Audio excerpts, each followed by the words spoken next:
Yes, children, I was explaining about the holding together federation. In holding together federation, a large country decides to divide its power between the states and the central government. Holding together federation में एक बहुत बड़ा country क्या decide करता है कि वो अपनी पावर्स को अलग अलग स्टेट्स में डिवाइड कर देगा और सेंट्रल गवर्नमेंट में डिवाइड कर देगा. Here central government is more powerful.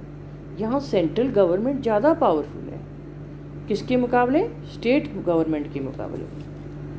India, Spain and Belgium are examples of holding together federation.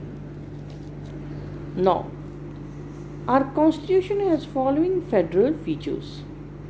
Most important feature of the constitution of India is the supremacy of the written constitution, which is partly rigid and partly flexible.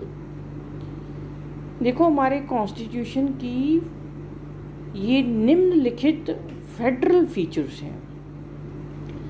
सबसे महत्वपूर्ण characteristic feature हमारे India के constitution की क्या है कि India का constitution supreme है. किस मामले में सुप्रीम है? कि ये इंडिया का कॉन्स्टिट्यूशन लिखा हुआ है, एक बुक में लिखा हुआ है जो हाफ रिजिड, आधा सख्त कानून बनाए गए हैं जो बदले नहीं जा सकते, और हाफ पार्टली फ्लेक्सिबल, और ऐसे भी कानून हैं जिनको जल्दी से बदला जा सकता है, जिनमें अमेंडमेंट की जा सकती है. The union as well as state government derive their authorities from the constitution. Central और स्टेट गवर्नमेंट को अथॉरिटी कहाँ से मिलती है, पावर कहाँ से मिलती है? कॉन्स्टिट्यूशन से. They have well defined and exclusive powers.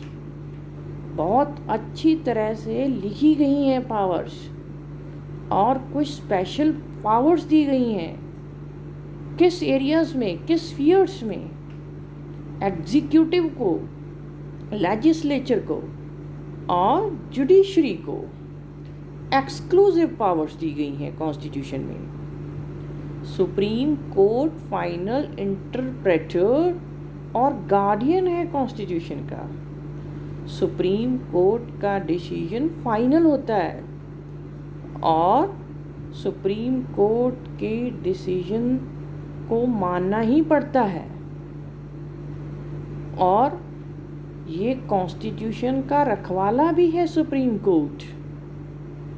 Supreme court ही ऐसा कोर्ट है जो यूनियन गवर्नमेंट, सेंट्रल गवर्नमेंट और स्टेट गवर्नमेंट के डिस्प्यूट्स, विवादों को सुलझाता है, या स्टेट्स के विवादों को सुलझाता है. The Indian constitution confers upon a federal system the strength of a unitary government. Indian constitution क्या कन्फर करता है? फेडरल सिस्टम को. मीन्स इंडियन कॉन्स्टिट्यूशन के मुताबिक फेडरल सिस्टम है, जैसे कि सेंट्रल लेवल पर सेंट्रल गवर्नमेंट और स्टेट लेवल पर स्टेट गवर्नमेंट. ये ताकत है हमारी यूनिटरी गवर्नमेंट की. दो normally the system of government is federal. Normally जो गवर्नमेंट का सिस्टम है वो फेडरल है. The constitution enables the federation to transform itself into a unitary state. और कॉन्स्टिट्यूशन कि इस अनेबल करता है, मीन्स कि कॉन्स्टिट्यूशन ही है जो हेल्प करता है कि जो फेडरेशन है, जो सेंट्रल लेवल पर सेंट्रल गवर्नमेंट, स्टेट लेवल पर स्टेट गवर्नमेंट है, उसको यूनिटरी स्टेट में बदला जा सके by the assumption of the powers of states by the union during emergencies. वो कैसे? जब एमरजेंसीज होती हैं, जब लड़ाई की सिचुएशन होती है, या फाइनेंशियल क्राइसिस आ जाता है कंट्री में, या मेडिकल इमरजेंसी के दौरान, तो स्टेट की सारी पावर सेंट्रल गवर्नमेंट के पास में चली जाती हैं. यानी स्टेट पर सेंट्रल गवर्नमेंट का कब्जा हो जाता है। ऐसा जो कॉम्बिनेशन है फेडरल और यूनिटरी सिस्टम का एक ही कॉन्स्टिट्यूशन में, ये यूनिक है वर्ल्ड में। ऐसा सिस्टम कहीं नहीं पाया जाता वर्ल्ड में जैसा कि इंडिया में है। Definition of parliament, parliament legislative organ है गवर्नमेंट का, लॉ मेकिंग बॉडी है गवर्नमेंट की, ये रिप्रेजेंटेटिव बॉडी है, ये लोगों द्वारा चुनी हुई बॉडी है, इसमें लोगों द्वारा चुने हुए लीडर्स हैं।